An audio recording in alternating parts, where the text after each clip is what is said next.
हरे कृष्णा। तो आज हम भगवत गीता का 16वां अध्याय प्रारंभ करने जा रहे हैं। इस अध्याय में बताया गया है देवी तथा आसुरी स्वभाव, अर्थात हमारे अंदर क्या दिव्य गुण है, देवताओं का गुण है और क्या आसुरिक गुण है, वो हम आइडेंटिफाई अगर कर लेंगे तो हम दैविक गुणों का पालन पोषण करेंगे अपने अंदर, क्योंकि वो भगवान के धाम जाने में सहायक है, और आसुरिक गुणों को हम त्याग देंगे, है ना। श्लोक नंबर 1, 2 और 3 भगवान कहते हैं इस अध्याय में, और ये तीनों श्लोकों में भगवान ने देवताओं का जो गुण है उसके बारे में वर्णन किया है। श्री भगवानुवाच अभयं सत्त्वसंशुद्धि ज्ञानयोगव्यवस्थितिः दानं दमश्च यज्ञश्च स्वाध्यायस्तप आर्जवम् अहिंसा सत्यमक्रोधः त्यागः शान्तिरपैशुनम् दया भूतिस्वलोलुप्त्वं मार्दवं हीरचापलम् तेजः क्षमा धृतिः शौचम् अद्रोहो नातिमानिता भवन्ति सम्पदं देवीम् अभिजातस्य भारत। अनुवाद और तात्पर्य श्रील प्रभुपाद के द्वारा। श्रील प्रभुपाद की जय। ठीक है, तो मेरे पीछे आप लोग अनुवाद बोलिए। भगवान ने कहा,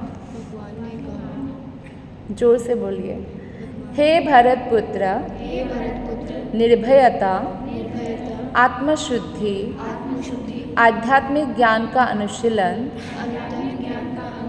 दान, आत्मसंयम, यज्ञपरायणता, वेद अध्ययन, तपस्या, सरलता, अहिंसा, सत्यता, क्रोध विहीनता, त्याग, शांति, छिद्रा अन्वेषण में अरुचि, समस्त जीवों पर करुणा, लोभ विहीनता, भद्रता, लज्जा, संकल्प, तेज, क्षमा, धैर्य, पवित्रता, ईर्ष्या तथा सम्मान की अभिलाषा से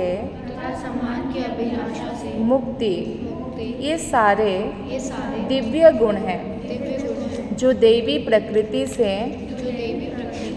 संपन्न देव तुल्य पुरुषों में पाए जाते हैं। तो यानी जब हम भगवान श्री कृष्ण की भक्ति करते हैं, शास्त्र कहते हैं कि समस्त देवताओं का गुण हमारे अंदर धीरे धीरे प्रवेश करने लग जाते हैं। तो वो क्या गुण हैं जिससे भगवान प्रसन्न होते हैं, ये भगवान ने इन तीनों श्लोकों में बताया। निर्भयता, हमें भय से मुक्त होना चाहिए, और भय से मुक्त होने के लिए हमें भगवान पर डिपेंडेंट होना पड़ेगा। भगवान परम शक्तिमान है, इस पर भरोसा होना पड़ेगा, और तब जाके जो है हम निर्भयता को प्राप्त करेंगे। सबसे बड़ा भय क्या है? मरने का डर, है ना। जब हम भक्ति करते हैं तो फिर धीरे धीरे हम हर प्रकार के भय से मुक्त होने लगते हैं। दूसरा है आत्मशुद्धि, यानी स्वयं को शुद्ध रखना, मन को भी शुद्ध रखना, शरीर को भी शुद्ध रखना। जब हम शरीर को रेगुलरली शुद्ध रखते हैं, जैसे पहना हुआ कपड़ा नहीं पहनते या आप अच्छे से साफ करते हैं शरीर को, तो जनरली बीमारियां कम होता है। बीमारियां अट्रैक्ट करता है जब शरीर गंदा रहता है। इसी प्रकार से मन जब साफ रहता है, जो रोज़ हरे कृष्ण महामंत्र का जप करता है, बुरी भावनाओं को अपने अंदर नहीं प्रवेश करने देते हैं, तो और प्रवेश करने लगता है कोई बुरी भावना तो कृष्ण का चरण पकड़ लेते हैं कि कृष्ण रक्षा करो इस बुरी भावना से, तो कृष्ण रक्षा करते हैं। तो उसको भी मन की जो बीमारियां हैं ना वो नहीं होगा, मन भटकना, मन डिप्रेशन में जाना एट्सेट्रा।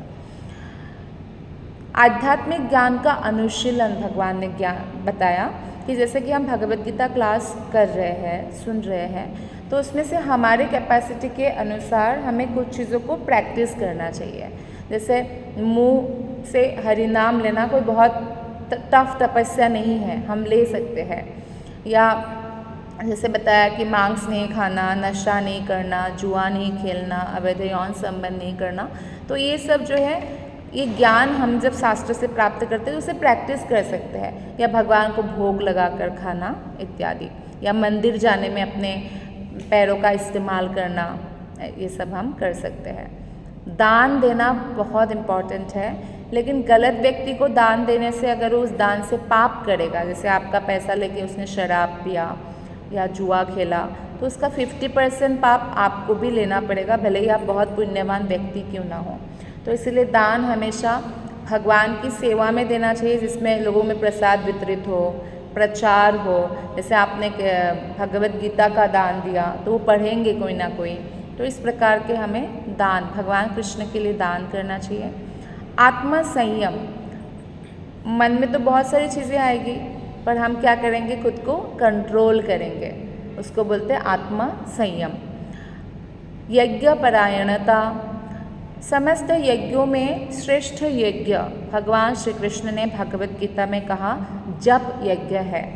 माला आपके पास है, भगवान ने आपको बोलने की शक्ति दिया है, बस हमें, और नियम भी नहीं है कोई महामंत्र जप करने में, तो हमें बस जप करना है रोज नियम पूर्वक, उसको बोलते यज्ञ परायणता। वेदाध्ययन, ये जो भगवत गीता है भगवान कृष्ण ने 30-40 मिनट में समस्त वेदों का सारांश अर्जुन को बताया, तो ये वेदों का सारांश है। तो हमें नियम पूर्वक भगवत गीता का अगर हम अध्ययन करेंगे तो उसको वेदाध्ययन कहते हैं। वेदों में इतना सारा वैरायटीज है, इतना सारा भाग है ना, अगर हम ऐसे नॉर्मल वेद उठा के पढ़ेंगे तो हमें कुछ समझ नहीं आएगा और कन्फ्यूजन होगा। लेकिन भगवत गीता जो कि भगवान के शुद्ध भक्त, जैसे श्रील प्रभुपाद ने इतना सुंदर तात्पर्य लिखा है, ये आप रोज़ पढ़ के रोज़ समझ सकते हैं, और आप जितनी बार पढ़ेंगे उतना अधिक उसको समझ पाएंगे। तपस्या, तपस्या क्या है, कलयुग में भक्ति करना तपस्या है, भगवान के कथा श्रवण करना तपस्या है, और साथ ही साथ जैसे कि आप व्रत रखते हैं एकादशी आदि, वो तपस्या है। और सरलता, यानी हमें कॉम्प्लेक्स नहीं बनना है, कुटिल नहीं बनना है, सरल व्यक्ति बनना चाहिए। अहिंसा, ये भी देवता का गुण है कि हम किसी से हिंसा नहीं करते हैं, किसी को मारते नहीं हैं, किसी भी प्राणी को हम हत्या नहीं करते हैं, भले ही वो चींटी हो, हाथी हो, कुछ भी हो, क्योंकि अनजाने में पैर के नीचे आ गए उसमें तो आप कुछ नहीं कर सकते, उसी के लिए तो प्रायश्चित्त है कि आप हरि नाम रोज जप करें, लेकिन जानबूझ के हम नहीं मानेंगे, तो ये अहिंसा कहते हैं। सत्यता, परम सत्य भगवान श्री कृष्ण है, और उन्होंने जो भी हमें आदेश दिया है भगवत गीता में हम उसका पालन करेंगे, तो ये एक गुण है। एक गुण है जो देवताओं की गुण है, क्रोध विहीनता, यानी हमें अकारण ही क्रोध नहीं करना चाहिए। लेकिन जैसे आप बड़ी बहन हो, छोटा भाई है, कुछ बदमाशी किया, वो आप दिखाने के लिए क्रोध किया, कंट्रोल करने के लिए, that is a different thing. जैसे मम्मी बच्चों के ऊपर करते हैं या टीचर स्टूडेंट्स के ऊपर करते हैं। अदरवाइज हमें क्रोध को कंट्रोल करना चाहिए। क्रोध तो सबको आता है, ये एक वेग है, लेकिन क्रोध में आके हमें अनाप शनाप बोलना, किसी को इस हद तक हर्ट कर देना, वो नहीं करना चाहिए। त्याग, यानी जो भगवान की भक्ति में बाधक है, भले ही हमारे प्रिय हो, हमें त्याग देना चाहिए। जैसे मान लो किसी को सिगरेट पीने की आदत है, बहुत प्रिय है, लेकिन उसको कृष्ण से प्यार हो गया, तो उसको त्याग देना चाहिए। कितने सारे ऐसे भी प्रेमिक प्रेमिका में प्रेमी बोलता है कि लवर बोलता है कि मैं तुम्हारे लिए नहीं, गर्ल बोलती है कि तुम मेरे लिए शराब नहीं छोड़ सकते, तो वो छोड़ देता है। त्याग है ना, तो ऐसे में भगवान के लिए त्याग करना चाहिए जो भगवान की भक्ति में बाधा है। शांति, दिमाग में 2 किलो बर्फ़ रख के चलना चाहिए, मतलब ये नहीं कि बर्फ़ लिटरली ला के रखो बीमार हो जाओगे, मतलब शांत रखना चाहिए। हाँ हाँ, दिमाग को हमेशा शांति, बोलते ना ओम शांति शांति शांति, तो हमेशा शांति रखना चाहिए। नेक्स्ट है छिद्रा अन्वेषण में अरुचि, दूसरों की गलती देखने में रुचि नहीं है। ये एक बहुत दिव्य गुण है, देवता का गुण है। लोगों की निंदा करने में, इसमें क्या कमी है, हमें क्या देखना चाहिए भक्त। देखो, एक मधुमक्खी है और एक नॉर्मल मक्खी है। मधुमक्खी हमेशा फूलों में गिरेंगे और रस लेंगे, और एक गंदा मक्खी जो स्टूल में गिरेगा, गंदगी में गिरेगा, और खीर में भी लाके रखोगे तो खीर से निकल जाएगा, उसको लगेगा क्या टेस्ट खराब हो गया मुंह का, फिर गंदगी में जाएगा, है ना, वो दूसरे। तो हमें कैसा बनना है, हमें हमेशा हर व्यक्ति में कुछ ना कुछ अच्छाई है, उस पर ध्यान करना है, उस पर फोकस करना है, ना कि उनकी बुराइयों को, क्योंकि बुराइयों पर ध्यान करने से वो हमारे अंदर आ जाता है। तो बेटर है कि हम किसी की कमियां ना देख के अच्छाइयाँ देखें। यह दिव्य गुण है। और समस्त जीवों पर करुणा, सभी जीव के प्रति दयालु होना चाहिए, लोभ नहीं होना चाहिए, भद्रता मतलब डिसेंट होना चाहिए, लज्जा होनी चाहिए, गलत काम करने से क्या शर्म आनी चाहिए। बोलते हैं ना तुमको शर्म नहीं आई, इतना गलत किया, तो वो अच्छे लोग हैं जिसको गलत काम करने से शर्म आती है। और संकल्प मतलब दृढ़ प्रतिज्ञा होना चाहिए कि मैं हरे कृष्ण महामंत्र का इतना माला जप करूँगा ही करूँगा। तो इस तरह की जो संकल्प। तेज, तेज जनरली क्षत्रिय में होता है, युद्ध करते हैं, देश की रक्षा करते हैं। और क्षमा करना आना चाहिए, अगर हम क्षमा नहीं कर पाएंगे तो हम खुश नहीं रह सकते, मन में शांति नहीं आएगी। हमें हमारे प्रति कोई ना कोई कुछ तो गड़बड़ करेंगे, कुछ ना कुछ कहेंगे, आप भगवान पर छोड़ दो। आप ये बात याद रखो कि भगवान सभी का लेखा जोखा कर रहे हैं, हिसाब किताब करने वाले हमारे हृदय में ही बैठे हुए हैं, सबके हृदय में बैठे हुए हैं। तो हम क्यों उलझें, हम क्यों झगड़े। तो हमें क्या करना चाहिए, भगवान पर छोड़ के हमारे हृदय से क्षमा करना चाहिए।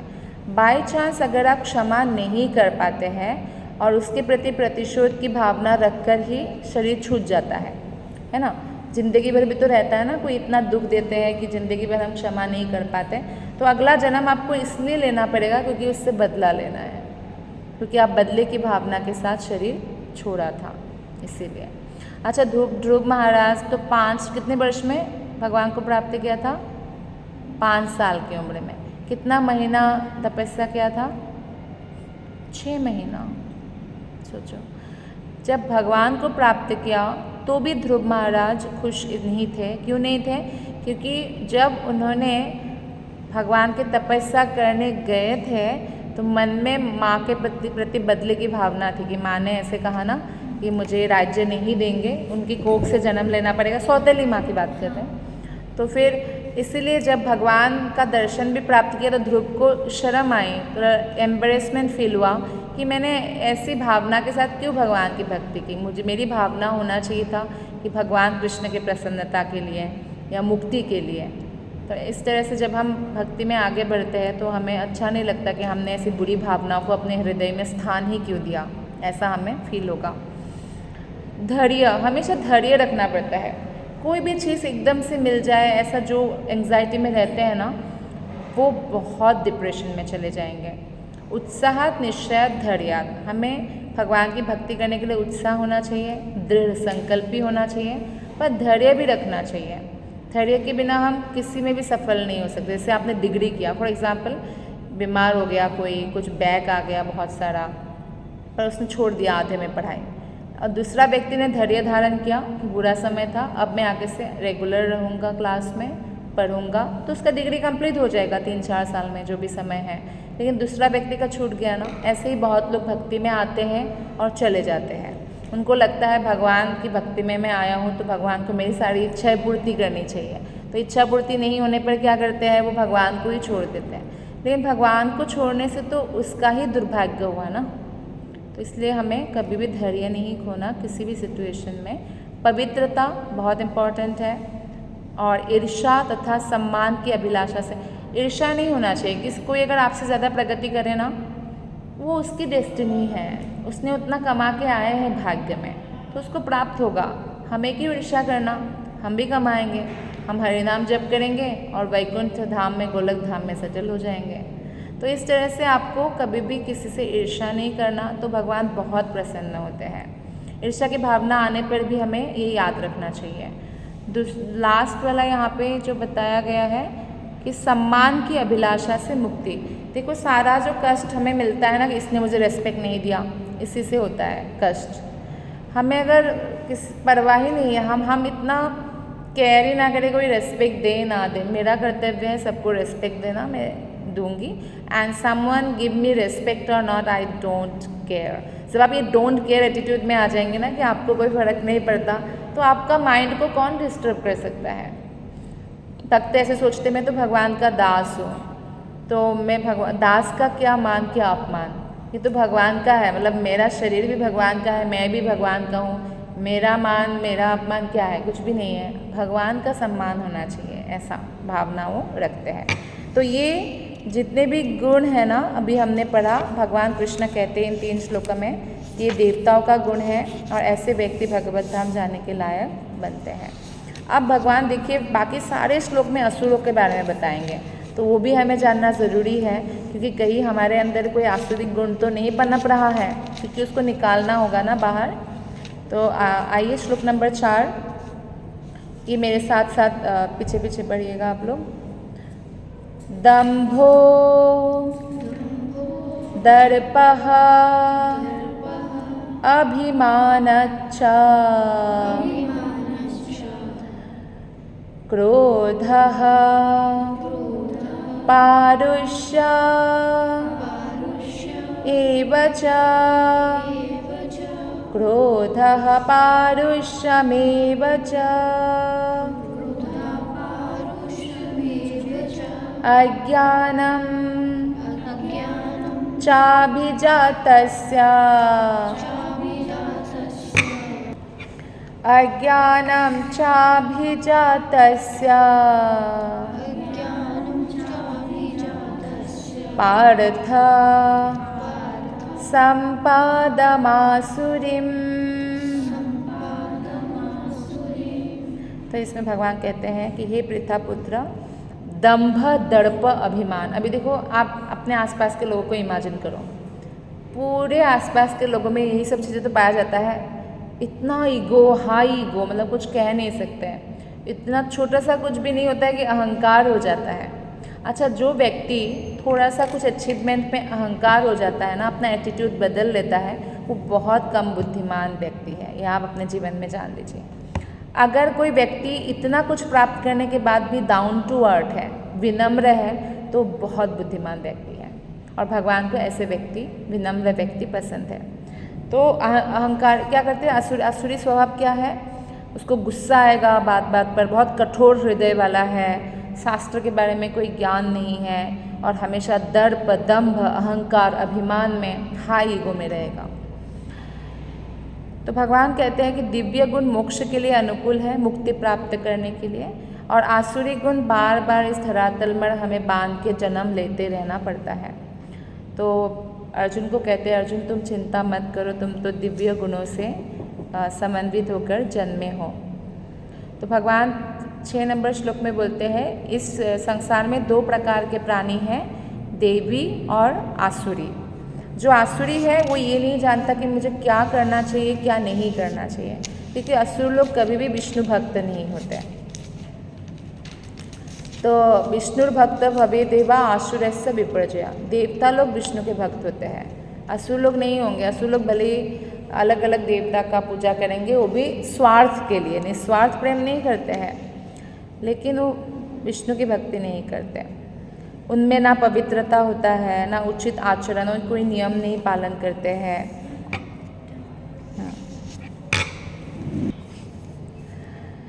तो जो आसुरिक लोग हैं वे कहते हैं ये सब झूठ है कि भगवान है, या उनको लगता है इसी जन्म में किसी भी प्रकार से जो है हमें बाय हुक एंड क्रुक सुखी होना चाहिए। किसी को मारो, चाहे कुछ भी करो, ब्राइब ले लो, चाहे गलत तरीके से धन अर्जन करो, कोई नहीं देखता है। ये सब कहने की बात है। ये किसका लैंग्वेज है? आसुरिक व्यक्ति का। उनका कहना है कि कामेच्छा से ही सब कुछ उत्पन्न होता है, यानी स्त्री पुरुष का जो संग है यही सबसे उत्तम है, यही सब कुछ है। तो वो कोई नियम भी पालन नहीं करते हैं। आज के समय पे जैसे आप सब लोग गर्ल्स हो, एक लॉयल एंड फेथफुल हस्बैंड पाना इज़ वेरी डिफ़िकल्ट। तो इसलिए आपको कम उम्र से ही प्रार्थना करना चाहिए भगवान कृष्ण को, या जिससे भी आप भगवान शिव के मंदिर जाओ तो भी, दुर्गा देवी के मंदिर जाओ, किसी के भी मंदिर जाओ, यही कि मुझे कृष्ण भक्त पति मिले, और कृष्ण भक्त दिखाने वाला नहीं कि बाहर वो भक्त भक्त बोलते हैं पर अंदर से वो फॉलो नहीं करते, नहीं, एक शुद्ध भक्त मिले। ऐसा प्रार्थना करने से क्या होगा, ऑटोमेटिकली बाकी कैरेक्टर आ जाएगा। जैसे कि वो मांस नहीं खाएगा, नशा नहीं करेगा, जुआ नहीं खेलेगा, और अवैध यौन संबंध यानी शादी के बाद भी अलग अलग स्त्रियों से आकर्षित होना या संबंध रखना, ये सब नहीं करेगा। क्योंकि इसलिए नहीं कि मुझे मेरे पत्नी के प्रति लॉयल होना है, इसलिए क्योंकि भगवान की प्रसन्नता के लिए। तो ये बहुत इम्पॉर्टेंट है, क्योंकि आसुरिक लोग वही सब कुछ समझते हैं। तो आसुरी लोग जो है, जिसके अंदर ऐसे गुण है, वो आत्मज्ञान खो देते हैं। भगवान कहते हैं वो बुद्धिहीन है। नष्टात्मानोल्पबुद्धय, अल्पबुद्धय है, नष्ट हो चुका है उनकी बुद्धि, और ऐसे कार्यों में प्रवृत्त होंगे जो संसार को विनाश की ओर ले जाएंगे। जैसे ये जो बॉम्ब बना रहे हैं एक दूसरे देश में बॉम्ब, तो ये आसुरिक क्वालिटी के कारण हुआ है। क्यों? क्योंकि जब लड़ाई होगा तो जब एक दूसरे पर बम फेंकेंगे तो सभी तो मरेंगे, तो यानी पूरे उसका विनाश हो गया।